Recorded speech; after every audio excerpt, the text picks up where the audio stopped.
ఓం సాయిరామ్. శ్రీ సమర్థ సద్గురు సాయినాథ్ మహారాజ్కి జై. సాయి భక్తులందరూ ఎలా ఉన్నారండి? అందరూ సంతోషంగా సుఖంగా ఉండాలని, ఆరోగ్యంగా ఉండాలని మనస్ఫూర్తిగా కోరుకుంటూ ఈరోజైతే వీడియో మొదలు పెడుతున్నానండి. ఇక ఈరోజు వీడియోలో బాబాగారు ఏం చెప్తున్నారు అంటే, తల్లి ఒక్కసారి ఇక్కడ ఉన్నటువంటి శివుని ఆయుధం తాకి చూడమ్మా, రాబోయే అదృష్టం చూసి గర్వపడతావు అని బాబాగారు అయితే ఈరోజు ఒక గొప్పదైనటువంటి సందేశాన్ని మనందరి కోసం తీసుకొచ్చారండి. ఈ సోమవారం నాడు ప్రతి ఒక్కరూ కూడా బాబాగారి మీద నమ్మకంతో శివుని ఆయుధం తాకి చూద్దాం. మనకు రాబోయే అదృష్టాన్ని బాబాగారు ఈరోజు సందేశం ద్వారా చెప్తున్నారండి. ఈరోజు నీ మనసులో కోరికని నాతో పంచుకున్నావు, అది ఏ విధమైనటువంటి సమస్య అయినా సరే వెంటనే తీర్చే బాధ్యత ఈ సాయిది. ఎందుకు అంటే నువ్వు ఎంతో శ్రద్ధగా భక్తితో ఈరోజు నా ముందుకు వచ్చి నువ్వు అనుకున్నవి సాధించాలి అని ఎంతో ప్రేమగా నా ముందు అడుగుతున్నావు కదమ్మా తల్లి. అందుకే నీకు ఈ అవకాశాన్ని అయితే నేను ఇస్తున్నాను. నీ కోరిక తీరడానికి కొన్ని కారణాలు ఉన్నాయి. వాటిని నువ్వు సరిదిద్దుకుంటే నీ జీవితంలో నువ్వు ఏది అనుకుంటే అది జరిగిపోతుందమ్మా తల్లి. మనసులో ఉన్న ఆలోచనలు ముందు బయటపెట్టు, నా ముందు చెప్పుకో. నీ సమస్య ఏమిటో ఆ తర్వాత నీకు దానికి తగిన పరిష్కారాన్ని అయితే నేను అందిస్తాను. శ్రద్ధ లేని భక్తి అర్థం కాని విద్య రెండూ కూడా వ్యర్థమే. దానం చేయకుండా ధనం కానీ ఎవరికి ఉపయోగపడకుండా వృధా అవుతుంది కదా. సమయానికి అవసరం ఉన్న వారికి దానం చేస్తే అవసరం తీర్చిన తృప్తి అయినా సరే నీకు మిగులుతుంది. కాబట్టి నీ దగ్గర ఉన్నటువంటి ధనం నీకు ఉపయోగకరంగా లేకపోయినప్పుడు అది వ్యర్థమే కదా. ఎప్పుడైనా సరే నీ ముందుకు వచ్చి ఎవరైనా కష్టంలో ఉన్నామని ఆదుకోమని అడిగితే వెంటనే ఆలోచించకుండా సాయం చేయడానికి ప్రయత్నం చేయి. నీకు ఉన్నంతలోనే చాలు. నా భక్తులు ఉండవలసిన మొదటి లక్షణం ఇదే తల్లి. అందుకే ఈ మాటలు చెప్తున్నాను తల్లి. నీ మనసు వెన్నెలాంటిది. నువ్వు ఎప్పుడూ కూడా నా మాటలే వింటావు. భక్తితో ఏదైనా సరే, అడగకపోయినా సరే, ఎవరైనా సాయం కోసం వస్తే సరే వెంటనే అందించడానికి ప్రయత్నం చేస్తావు. ఎవరైనా సరే కష్టాల్లో ఉంటే అల్లాడిపోతావు తల్లి. నీ మనసు అంత గొప్పది. అందుకే నువ్వు నాకు ఎంతో ప్రీతికరమైనటువంటి భక్తురాలివి తల్లి. నువ్వు ఎవరికైనా సరే ఉపకారం చేస్తే దాన్ని గుర్తుంచుకోకు. ఎవరైనా సరే నీకు ఉపకారం చేస్తే దాన్ని మాత్రం నువ్వు మర్చిపోకు తల్లి. అంధకారం తర్వాత వచ్చినటువంటి వెలుగు అపరిమితమైనటువంటి ఆనందాన్ని ఇస్తుంది. అలాగే దుఃఖం తర్వాత వచ్చినటువంటి సుఖం అనేది అమితమైన సంతోషాన్ని అయితే నీకు ఇస్తుందమ్మా. పిరికితనం మనిషిని బలహీనం చేస్తుంది తల్లి. అదే ఆత్మవిశ్వాసం అయితే మనిషిని విజయాల వైపు నడిపిస్తుందమ్మా. వీటిని నువ్వు జాగ్రత్తగా దృష్టిలో పెట్టుకోవాలి. నువ్వు చేయవలసిందల్లా చెయ్యి. అది భయపడకు. మనసు స్థిరంగా ఉంచుకొని ప్రయత్నం చేస్తే సాధించలేనిది ఏదీ లేదు. నా మీద నమ్మకం అయితే ఉంచు. ఈరోజు నీ మనసులో కోరిక చెప్పుకోవడానికి నా ముందు కూర్చున్నావు కదా. ముందు నీ చుట్టూ ఉన్న మాయని దూరం చేసుకో తల్లి. ఆ మాయ నుంచి నువ్వు ఎప్పుడైతే బయటపడతావో నీ చుట్టూ అంతా సంతోషకరమైన వాతావరణమే కనిపిస్తుంది తల్లి. ఒక్కసారి నా కళ్ళల్లోకి చూస్తూ ఉండమ్మా. అది ఏ రూపమైనా సరే. నీ ఇంట్లో నేను విగ్రహ రూపంలో కనిపిస్తే అక్కడ కూర్చోవు. లేదు అంటే ఒక ఫోటో రూపంలో ఉంటే ఆ ఫోటోని తాదేకంగా చూడమ్మా. అలాగే నా దగ్గర ఏదో ఒక ఫోటో ఉంది కానీ విగ్రహం లేదు, ఏదీ లేదు. బాబా మిమ్మల్ని చూడాలంటే ఎన్ని కోసల దూరం నుంచి నేను కూడా రావాలి అని నువ్వు అనిపిస్తే వెంటనే నీ చేతిలో ఉన్నటువంటి ఫోన్లో ఒక్కసారి వాల్పేపర్ రూపంలో నన్ను చూడు తల్లి. అంతే, అది చాలు. నీ ముందుకు నేను వచ్చి వాలిపోతాను తల్లి. నీ మనసులో కోరికలు వినడానికి ఈ ఈ గురువారం నాడు నీ సమస్యలు తీర్చడానికి నీ ముందుకు వచ్చాను అని చెప్పాను కదా నీకు. అయితే ఆ రోజు తీరపోయినా సరే ఈరోజు సోమవారం నాడైతే నీకు కంపల్సరీగా తీరుతుంది. అయితే ముందు ఆ కన్నీళ్ళు తుడుచుకుని ఆ కష్టం ఏంటో నాకు తెలియపరచు. ముందు నా కళ్ళలోకి చూస్తూ కాసేపు మౌనంగా ఉండు.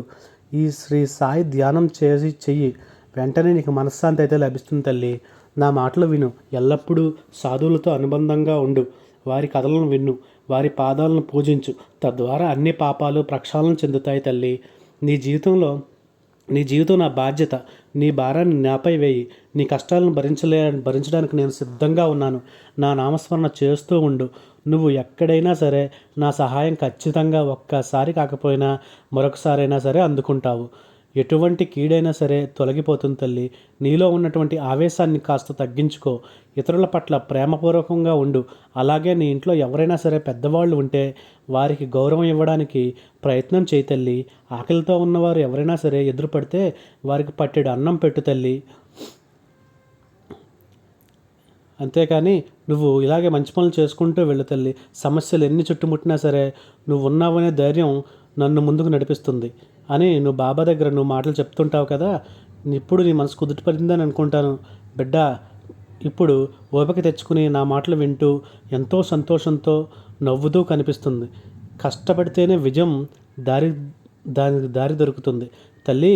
భగవంతుడు కష్టానికి తప్పకుండా ఫలితమైతే ఇస్తాడు తల్లి. నీవు కూడా ఖచ్చితంగా ఇస్తాడులే, గుర్తించుకో.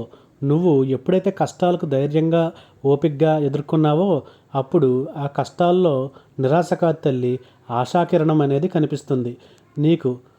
నేను నీ జీవితంలో ఉన్నప్పుడు ఇంకేం కావాలి? నీ మనసులో ఎంతో ఆహ్లాదంగా ఉంది. ఈరోజు నేను చెప్పే మాటలు వింటూ ఖుషీగా నవ్వుతూ ఉంటావు. నీ అవసరాల గురించి పెద్దగా ఆలోచించవద్దు. అది సరైన సమయానికి నీ దగ్గరకు నేను చేరుస్తాను. ఎప్పుడు ఇవ్వాలో నాకు తెలుసు. మరి నువ్వెందుకు చింతిస్తున్నావు? భగవంతుడి పట్ల కృపగా ఉండు.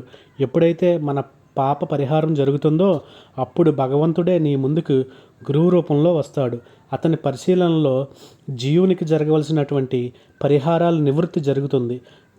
తల్లి, ప్రతి గురువారం నా కోసం ఏమిస్తావు అని అడిగితే నా బిడ్డ నాకు తెలుసు ఏమిస్తావు అని.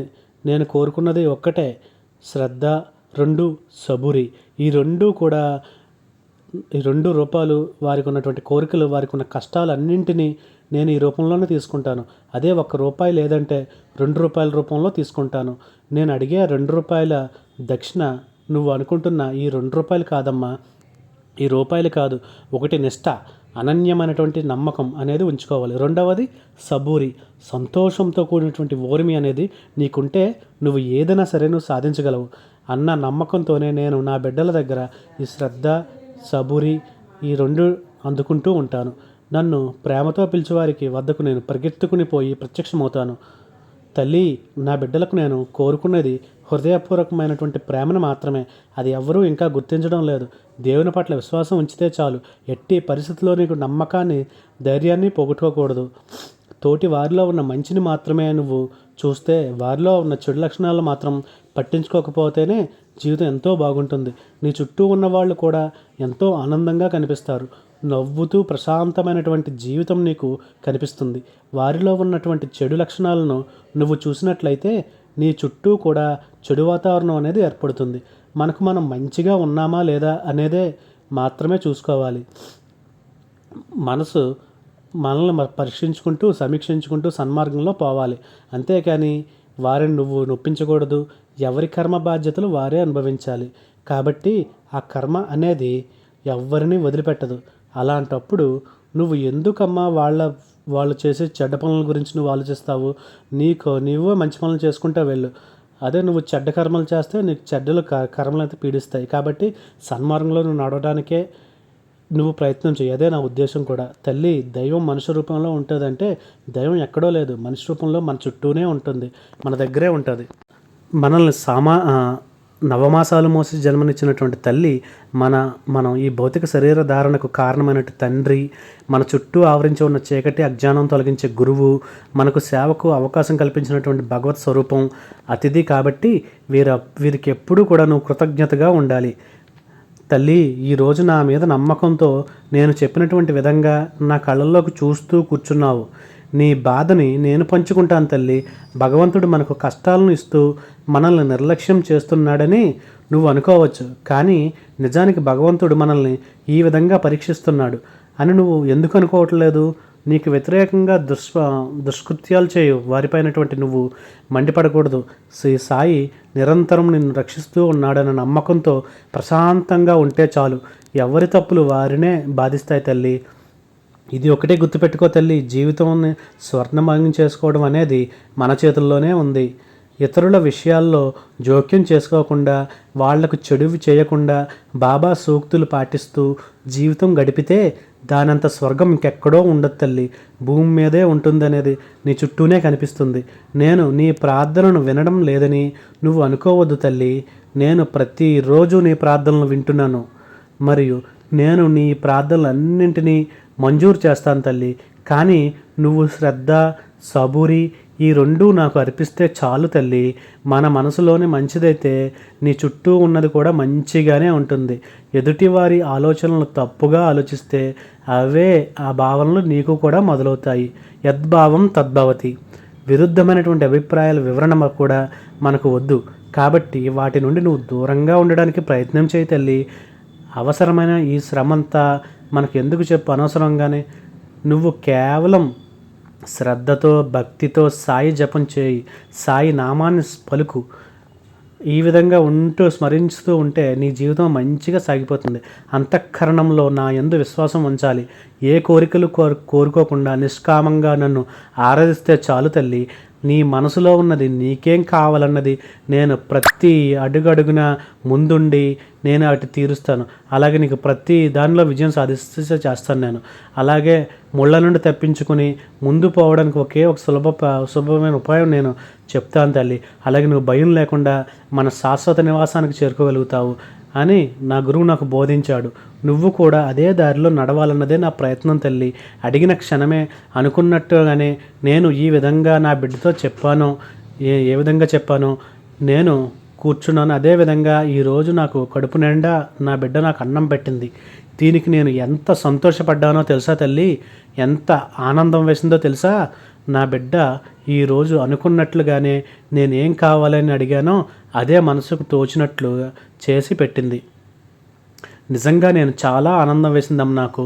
ఈరోజు నువ్వు అనుకున్నట్లుగా నేను అడిగింది నువ్వు నాకు ఇచ్చావు కాబట్టి మరి నువ్వు అడిగింది నేను ఇవ్వాలి కదా, మరి తప్పకుండా ఇచ్చి తీరుతాను తల్లి. అది నేనే ఇవ్వాలి. నువ్వు ఖచ్చితంగా ఆ విషయంలో సంతోషిస్తావు తల్లి. నువ్వు అందరి ముందు నవ్వుతూ ఒంటరిగా ఏడుస్తున్నావని నాకు బాగా తెలుసు. అంతా అనుకూలంగా మార్చే బాధ్యత నాది. నువ్వు ఈ ధైర్యాన్ని మాత్రం కోల్పోవద్దు తల్లి. నువ్వు ధైర్యంగా ఉండగలిగితేనే ఈ సాయి కూడా సంతోషంగా ఏదైనా చేయగలడు.